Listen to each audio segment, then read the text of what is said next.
So hello friend, good morning. কেমন আছো তোমরা? আশা করি খুব ভালো আছো। শীতের অল্প অল্প সকালে না দেখতে পাচ্ছ আমি বাসন মাজতে বসে গেছি আজকে ব্লগের শুরুতে। কেন বলো তো? ভাবি আসেনি, ভাবির খুব ঠান্ডা লেগেছে। তো ভাবি দুদিন ছুটি নিয়েছে, আমরাও বললাম তোমার চোখ মুখ ফুলে গেছে, একটু ছুটি নাও। আর এই যে দেখছো বিশাল বড় গামলা, এটা বিরিয়ানি করা হয়েছিল।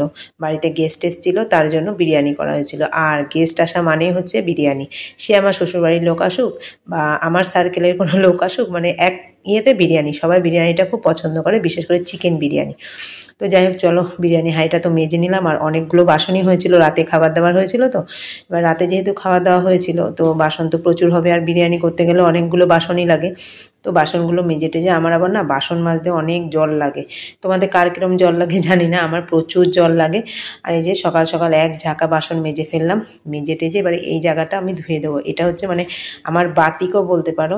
আর এখানে দেখো এই যে বাসি জামা কাপড়গুলো ভিজিয়ে দেবো, অল্প নোংরাই হয়, ভিজিয়ে টিজিয়ে। আর এখানে জায়গাটা ধুয়ে নেব। তো চলো সকাল সকাল এই যে জল ঘাটাঘাটির ব্যাপারটা আমার রোজ দিনের মামলা আর কি, মানে রোজ দিন আমি এটা করবই, না করলে মনে হয় আমার পেটের ভাত হজম হয় না। এই যে জায়গাটা ধুয়ে দিচ্ছি, কত যে জল লাগে আমার কাজ করতে, তোমরা দেখলে অবাক হয়ে যাবে। তারপরে দিকে বাসি কাজ সেরে সোজা চলে এসে আমি দুপুরের রান্নায়। যেহেতু এখন রোজ দিন ব্লগ দিই না, তো যেদিনই দিই তোমরা একটু প্লিজ দেখো। আমিও তোমাদের ব্লগগুলো দেখি, কিন্তু আগের মতো হয়ে ওঠে না এখন আর। শরীরের অবস্থা খুব খারাপ, খুব খারাপ, মানে যত দিন যাচ্ছে মানে শরীরের অবস্থা খারাপ হয়ে যাচ্ছে। আর মাথাগুলো ভেজে নিচ্ছি। আর এদিকে আমি ভোলা মাছটা করে নেব। ভোলা মাছের সঙ্গে বাটা মাছ, ভোলা মাছ 2 পিস ছেলে আর মেয়ে, আর বাটা মাছগুলো আমাদের। ঝাল মতো করব। আর এদিকে মাথা দিয়ে কি করব বলো তো? মাথা দিয়ে তরকারি করব। এই দেখো, সরি, মাথা দিয়ে এখানে আমি জিরে ফোড়ন দিয়ে আলুটা দিয়ে দিলাম। আর এইদিকে দেখো, এইদিকে আলুর সঙ্গে আবার মূলোটাও দিয়ে দিলাম। মেয়ে তো মূলো একদম পছন্দ করে না, কিন্তু আমার তো ভীষণ ফেভারিট। আর মাছগুলো না খুব ফাটছিল বলে ঢেকে ঢেকে ভাজছিলাম। বাটা মাছ ফাটে আমি কোনো দিন শুনিনি, কিন্তু এটা ফাটছিল।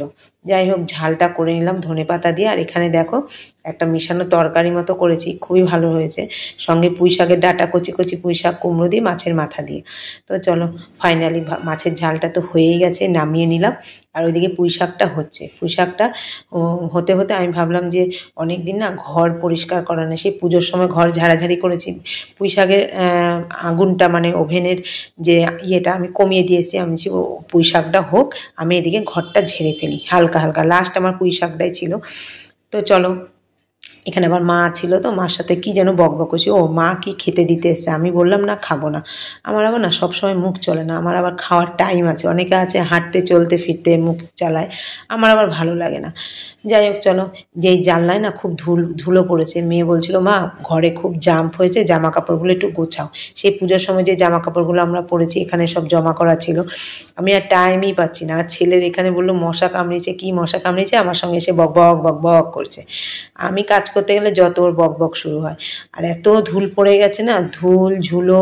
যাই হোক চলো, কোনো রকমের মানে কোনো রকম না, একদম ঘরটা ভালো করে ঝেড়ে ঝুড়ে পরিষ্কার করছি। সে পুজোর আগে ঝেড়েছিলাম, আবার নিলাম ঝাড়তে। এই গলিটাতে আমার জিনিসের জাম থাকে। তো দেখো এখানে চেয়ারটা নেব। ফ্যানে তো মোটা হয়ে ধুলো পড়েছে, কিন্তু ফ্যান যখন পরিষ্কার করছি তোমরা দেখতে পাবে না। আসলে ক্যামেরাটা সেট করে না আমি যখন এখানে মুছতে গেছি আর তাকাইনি, মানে ছবি কি উঠছে। এবার ভিডিও উঠে গেছে, তো দেখছি আমার অর্ধেক মাথায় ওঠেনি আমি যে ফ্যানটা মুছছি। আর এত প্রচণ্ড ধুলো হয়েছে। এবার শীতকালে তো এখন ফ্যান বন্ধ, ওই জন্য মুছেও রাখলাম। কভারটা এখনও কেনা হয়নি, ওইভাবেই থাকে আমাদের, ধুলো পড়লে মুছে নিই।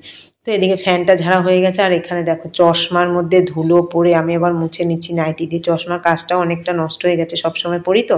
আর ঝাল মশলা সাবানের জল ফল আসলে আবার মুছতে হয় আমাকে। আর এই যে জানলার ফাঁকে ফাঁকে না ছোট্ট ছোট্ট কোথা থেকে দিয়ে আঁশ আসে না, বুঝতেই পারি না।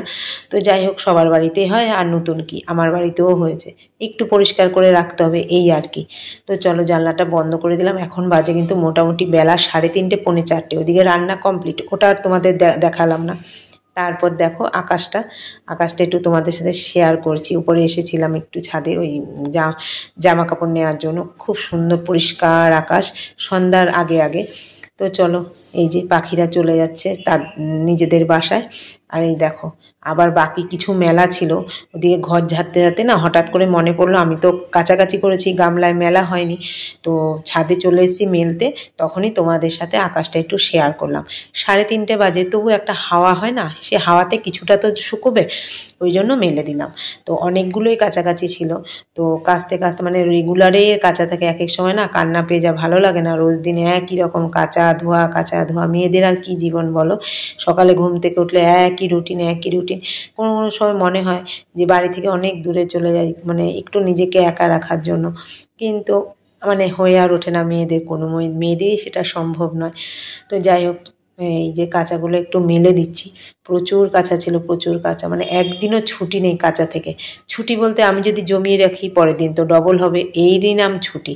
কি দরকার বাবা, ডেলিই কেচে দিই, যা হয় কম বেশি।